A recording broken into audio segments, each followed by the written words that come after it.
All right, I thought today was a good work day. Guys came out, they had energy, they had purpose.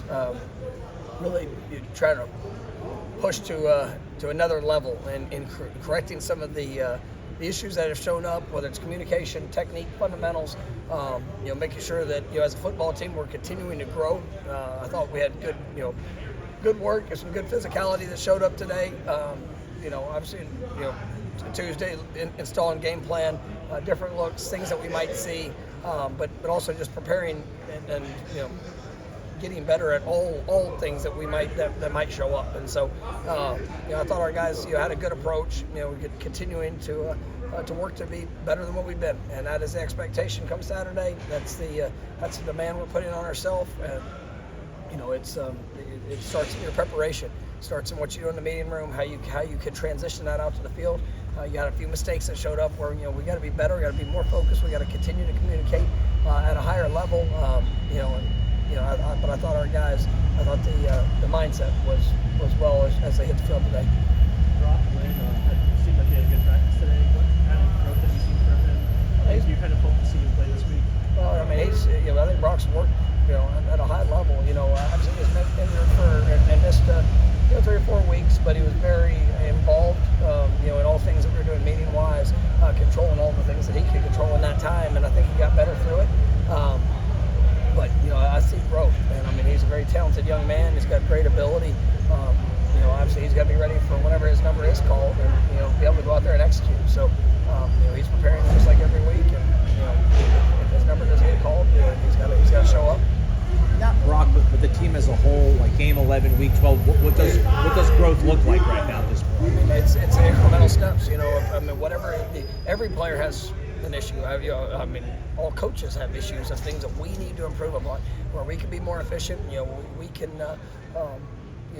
obviously be more productive in what we're being asked to do. And so you try to pinpoint that, and it's really no different than week 1. I mean, as a coaching staff, we got a better sense of where our guys and who our guys are, but it's still, none of us were perfect on Saturday, and there's a lot of areas that we need to be able to improve. And for me, the biggest thing, are we hearing and seeing and taking ownership of the issue, the mistake, or just the area of improvement, and then are we seeing the application?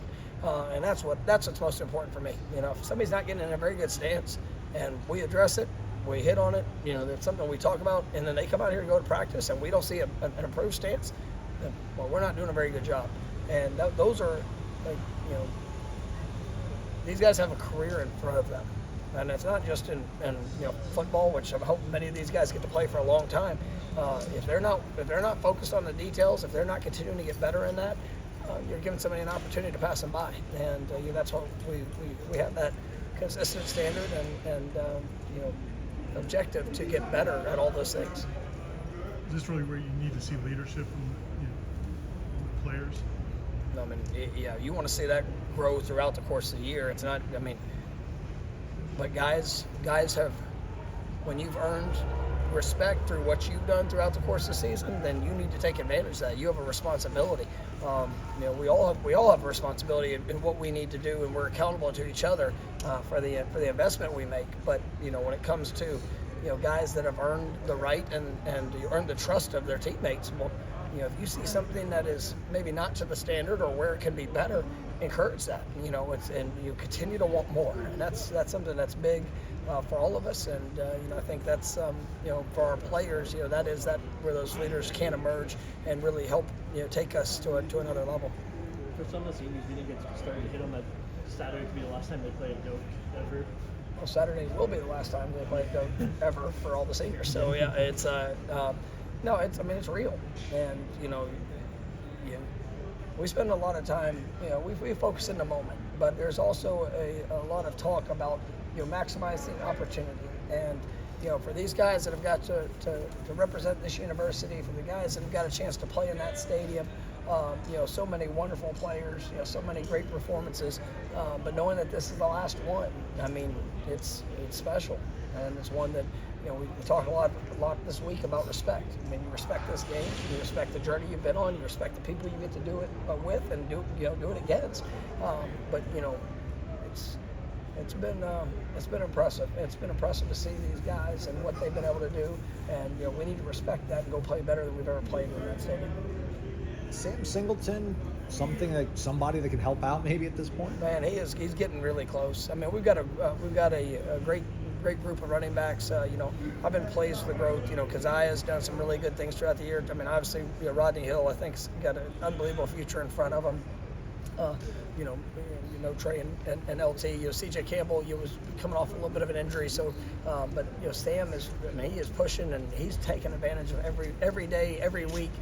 You're really seeing some tremendous growth, and I think he's got a real chance to be a great player. And he is. We were excited about him when we signed him, and he's been every bit of what we thought, and maybe even more. He's in a really good room, and I think it's you're seeing that progression, and ready to take another step. I feel like you're a little bit superstitious, and you're going to let us talk to your snapper. I feel like. I guess how What? confident. I mean, Is this from the people? no, this is just an observation. I mean, it feels like you talked about when people don't know the name of your long snapper, your holder. Like it's a good thing. His name's James Rosenberry. I love it.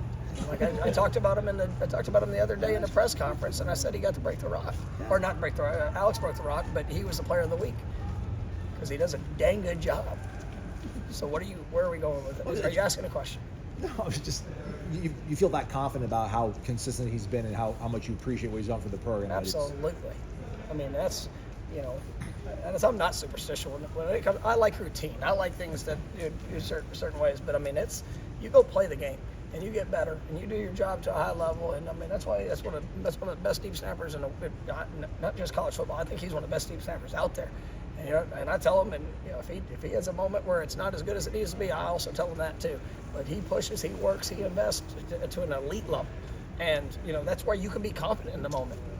You don't get caught up. Oh my goodness, don't say this or don't do that or whatever.